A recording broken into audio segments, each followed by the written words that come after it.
Kapatid ka nga ba?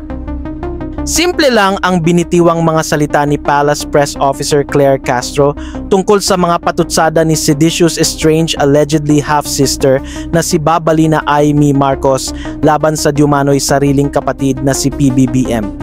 Di ko alam bakit gusto mong ilubog ang kapatid mo. Ni hindi siya nagsasalita ng anumang negatibo sa'yo.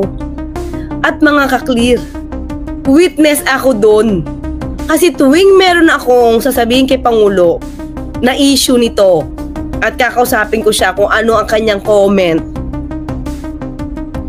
nagtataas balikat lang siya. The usual niyo makikita na ganon. Sa kanyang live stream bilang vlogger at hindi bilang Yusek, diretsahang tinanong ni Auntie Claire kay Babalina, "Kapatid ka nga ba talaga?" Noong tumatanda ay mas naging nakakabahala. Batid ko na nagda-drugs siya.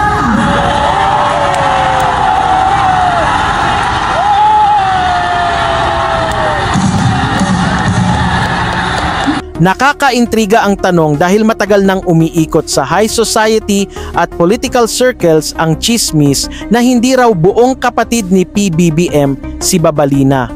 Kasama sa mga lumulutang na theories ang mga lumang online photos na pinaghahambing ang itsura ni Aimee na matagal nang itinuturing na black sheep ng pamilya, lalo na ang kanyang matulis na panga at mahabang baba sa yumaong Manila Mayor Arsenio Lacson. Alam nyo, hindi ba, ang dami-daming nagsasabi na si Aimee is not Ferdinand's daughter. That she is Lacson's daughter because she looks like Lacson and you were Ano naman ang Lacson? No, I just want you to lay it to rest because you were married in May 1, 1954 and she was born in November 1955. So you were already married. What? I mean, ano kaya ang dahilan kung bakit hanggang ngayon sinasabi, naku si Aimee, anak ni Arsenio Lacson. Bakit Paano naman? nangyari yun? You never heard that? You never heard that, that there was talk? I only saw Mr. Lacson twice in my life. Aha. Once, when there was a Miss Manila contest. Nanalo kayo? Hindi ba? Second. Kumuha si Lacson ng sila Amorsolo para beauty contest talaga. Lahat ng mga kandidato pinapili. Akong nanalo. Pero si Arsenio, yung in charge ng international beauty contest, meron siyang money contest. Meron lumabas doon. Tapos ang sabi ni Lacson, kung anong desisyon ng mga artist, yun ang kunin si Imelda. Sabi niya ganyan. Sabi ko, kasi at lalo na, mas maganda naman ito kaysa doon sa nanalo sa pera. Ito lang. Hindi ito pinapatunayan ni Castro. Bahagi lang ito ng matagal ng conspiracy chatter na inuugnay ng ilan sa umano'y pag-atake ni Babalina sa Pangulo. That's the only And that's the only time you met him. Twice. Wow, I've heard that so many times. And I said, ano ba? This girl was born in November 1955. You were married in May. Talaga. 54. Oh, 54. I know. Oo. And then, at saka, You were not fooling around. And I never fooled around. Yeah. Malinis ako. Hindi ako. No.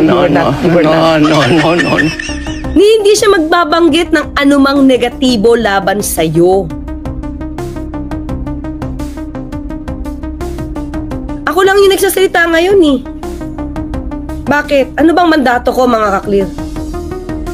Ang isang binigay sa akin mandato ng Pangulo, to curtail, to counter fake news.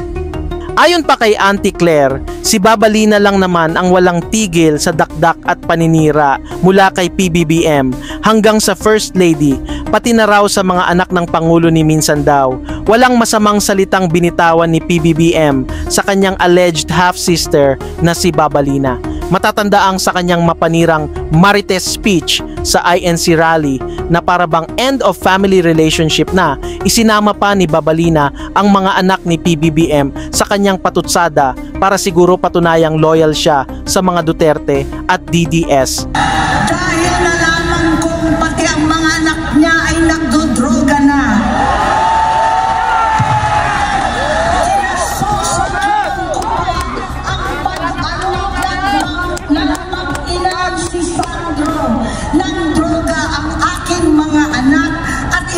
ang mga kamag-anak. Yan ang hindi ko na mapapalampas. Diba? Yan, yung fake news na yan. Yung fake news na yan. Fake video. Na binanggit din ito ng Vice Presidente itong fake video na to. Pinahinto mo? Mga clear, January 2024, yung first maisog na ginawa sa Davao. Nandun siya kung paano laitin ng dating Pangulong Duterte yung kapatid niya.